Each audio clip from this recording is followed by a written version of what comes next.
Talking with Ted on Tuesday. Here we go again. And today we're going to focus on the most significant hazards you're going to encounter in a wilderness survival situation. People often ask me, as I've taught classes, workshops, led groups, on trips in a variety of settings, what to do if they run into a rattlesnake or coyotes or javelina or bears or whatever, okay? And those animal encounters capture our imagination and tend to dominate our thinking, especially the rattlesnakes in the Southwest. However, I would argue that they are not the most significant threat to us out there. In our last segment,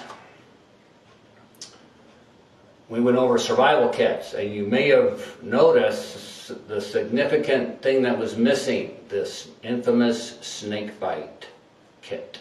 Okay, so I took that out some years ago. Controversy over how to treat a snake bite. Okay, and I won't go into too much detail. I'm just going to tell you one rattlesnake story. I've encountered many over the years. Okay, how many times have I been bitten? Correct, never happened. Counted a few bears. How many times have I been attacked? It's never happened. Mountain lion? Once, no problems. Bobcat, coyotes, javelina. Okay. The most significant threat out there that you're going to encounter, besides the aridity and the temperature, are all those really picky plants. All right. So when I worked at Scottsdale Library, I would sometimes take lunch, a bike ride through the McDowell Preserve. One time I was going through there, and there was an elderly lady off to the side over here, standing there, big chunk of choy in her leg, blood running down. There's an elderly gentleman who was walking down the trail away from her. And I don't know what that situation was about, but cactus run into them, cat claw, all right? And oftentimes it's not those life-threatening attacks of a wild animal that are the most serious. It's those little nicks, I'm hurt, I'm stumbling, I'm scratched up, I'm bleeding, and in and of itself is not the end of the world. But when you add that to the fear, the solitude, the isolation, the uncertainty, the molehill can become a true mountain. Another time I was at the library there, and they said, Ted, come and help this kid. He's ran into a cactus. Okay, so he crashed his bike into a cholla cactus. Pretty cool. Nice big chunk of cholla on his leg. Okay, so the best way to get these things out in any situation is with a comb, and you're just going to flick it out. You're not going to touch it. And then you may need to get the spines out with some tweezers or something, but you want to flick it out with a comb. Now, in the case of this high school student, so I get the comb, and the cholla pads and clumps have glockets, all right? It's like a porcupine quill. They have recourse barbs on them. They go into you real easy. They don't come out easy. So I take the comb and I try to flick out that pad. Well, instead of it coming out, it went kaplunk right back down to his leg a little bit lower. And all the girls were just so impressed with how tough this guy was. He was eating up the attention. I think he set this up. It's a guy thing. Anyway, comb was not in the survival kit, as you remember, because it's just on part of your person. Okay? Now let me tell you what my quick one of my rattlesnake stories. Okay, so I'm hiking in the Phoenix Mountain Preserve, Squaw Peak Park, now called Piestewa Peak, for those who are newer to the area. Sunset-ish, summer. This is when the snakes are most active. Okay, and hiking along this trail, sort of along this ridge, and there's, and a lot of times they will not even buzz. It's the dumb ones that buzz. okay? Because then they alert you to where they are. One time I was bicycling to work there in the Fountain Hills area to this library in Scottsdale again, and it was the snake buzz, and it was like 15 feet away on the other side of a rock under a bush. It was like nowhere near me. It was really dumb, because those are the ones that get killed. All right, but this one was close enough, it was nervous enough, and it wanted to back off. That's what it's telling you. Many years ago, when I was training in a survival group with the Maricopa County Sheriff's Department, DARES, Desert Alpine Reserve Emergency Services, they have a rescue group, and I was working with them just a little bit. And, you know, the discussion came up about, you know, handling these things, all right? And they told us statistics that most common places that are where people get bit, okay? Inebriated men on their arms, okay? That's because trying to mess with them. The snake wants you to leave it alone. It can't eat you. It's not going to chase you down, all right? It's going to try to get away from you. So don't mess with it. Well, this one, we saw it since it told us where it was. Would not have even noticed it otherwise. And so it's up on this little slope there, right by the trail, and it starts coming towards us. This was the weirdest thing. I had never seen this happen in my life. And so I'm standing there going, what are you going to do? You know, I mean, the snake, it's this little thing and whatever. Well, it got a little bit closer, and of course my focus is on the snake. Well, there was a hole in the side of the hill, and man, it just went right into that hole. Okay? Shelter, getting away from a potential threat, that's what they do. And then they eat rodents, which is a really cool thing. Some people just hate snakes because they're snakes. They aren't a mistake or an accident. They have a purpose to play, and it's an important purpose. They have their place, and when you're out there in their territory, give them some space, and you're going to be fine. All right, the most significant hazards.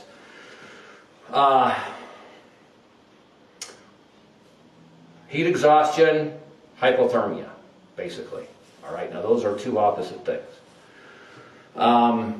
We usually don't get heat stroke in Arizona. Heat stroke, when your cooling system breaks down, it no longer functions.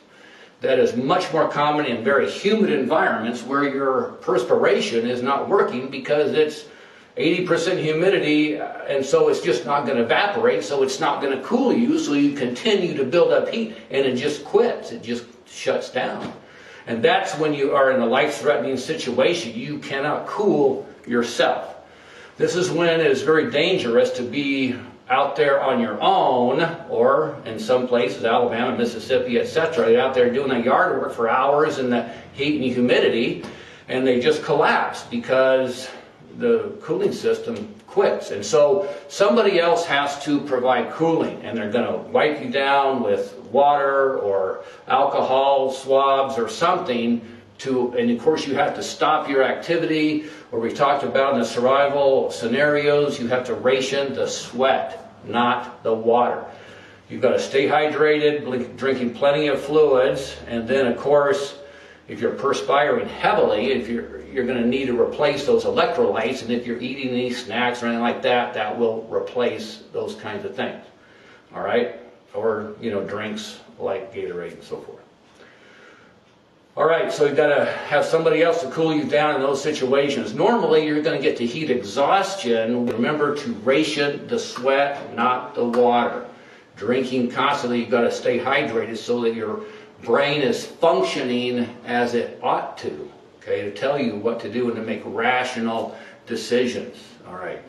So, shade, rest, hydration, critical in our heat environment. Now, I often talk to people about hiking, and in Arizona, you have to hike high to stay cool. I'd rather hike in a refrigerator than an oven. So most of us are not hiking in the Sonoran Desert in the summer, for obvious reasons. It's not fun, pleasant, or enjoyable. But you can get stuck out there. All of us have driven up and down I-17 this summer, and the traffic stops. Accidents, brush fires, And so many of those people, they don't have water with them. You cannot go anywhere in Arizona without water. Cool water, all right? It's very important. You don't have to be hiking somewhere. You could be driving somewhere. It's 112 outside, and you're in a car, and you're going to overheat your car by just sitting there idling for hours. You just have to be prepared for anything around here, okay? All right, hypothermia. Now, you don't normally think of hypothermia in the desert. However, it's not a situation that happens in cold conditions. I was reading an article in Backpacker magazine many years ago. There was someone who was bicycling through Minneapolis. They got into a light shower and it was 45 degrees and they got close to hypothermia. It's usually cool, wet, windy weather, okay? Not cold. If it's, it's going to be 12 degrees, you're prepared for it. When it's going to be 50 degrees, you're, whatever. But if you get wet, all right, then you got a problem. So what does your body do to adjust its temperature? Okay, when it gets cool, all right, you're trying to preserve your core temperature, 98.6 or so. If it starts to get cold, and again, when you get cold or cool, wet, windy weather, the wind is going to take the temperature away from you, your heat. And so you've got to have wind protection all the time. Your skin, the blood vessels in the surface are going to start to constrict. And that shifts warmer blood to your core. Heart, liver, lungs, okay? Where, most important, your brain. Now, it's not going to shut down flow to your extremity up here. It has to keep your brain functioning. And you've got carotid arteries here pumping out blood, so you're pumping out a lot of heat. So you've got to manage the temperature around this extremity. If your feet are cold, put a hat on, all right?